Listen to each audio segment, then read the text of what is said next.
જય સ્વામિનારાયણ મિત્રો, સ્વાગત છે તમારું મારી યુટ્યુબ ચેનલ સ્વામિનારાયણ સ્પેશિયલમાં। આજના વિડીયોમાં હું તમારી સાથે લઈને આવી છું ગઢડા પ્રથમ પ્રકરણનું ત્રીજું વચનામૃત લીલા ચરિત્ર સંભાળી રાખ્યાનું। તે પહેલાં જો તમે મારી ચેનલમાં નવા હોય તો મારી ચેનલને લાઇક અને સબસ્ક્રાઈબ જરૂરથી કરજો અને કોમેન્ટમાં જય સ્વામિનારાયણ લખવાનું ભૂલશો નહીં।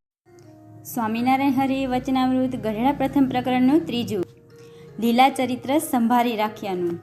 સંવંત 1876ના માગસર સુધી છઠને દિવસે શ્રીજી મહારાજ શ્રી ગઢડા મધ્ય દાદા ખાચરના દરબારમાં રાત્રિને સમયે બિરાજમાન હતા અને સર્વ શ્વેત વસ્ત્ર ધારણ કર્યા હતા અને પોતાના મુખારવિંદની આગળ મુનિ તથા દેશ દેશના હરિભક્તની સભા ભરાઈને બેઠી હતી। પછી શ્રીજી મહારાજ બોલ્યા છે, જેની ભગવાનની મૂર્તિ અંતરમાં અખંડ દેખાતી હોય તેની પણ ભગવાનને જે અવતારે કરીને જે સ્થાનને વિશે જે લીલા કરી હોય તે સંભાળી રાખવી અને બ્રહ્મચારી સાધુ તથા સત્સંગી તેની સાથે હેત રાખવું અને તે સર્વને સંભાળી રાખવા।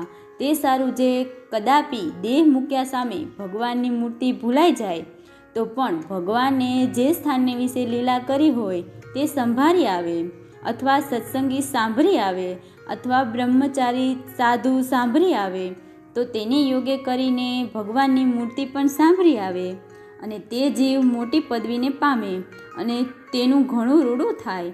તે માટે અમે મોટા મોટા વિષ્ણુયાગ કરીએ છીએ તથા જન્માષ્ટમી અને એકાદશી આદિ વ્રત વર્ષો વર્ષ ઉત્સવ કરીએ છીએ અને તે માટે બ્રહ્મચારી સાધુ સત્સંગીને ભેળા કરીએ છીએ અને જો કોઈ પાપી જીવ હોય અંત્યકાળે સ્મૃતિ થઈ આવે તો તેની ભગવાનના ધામની પ્રાપ્તિ થાય।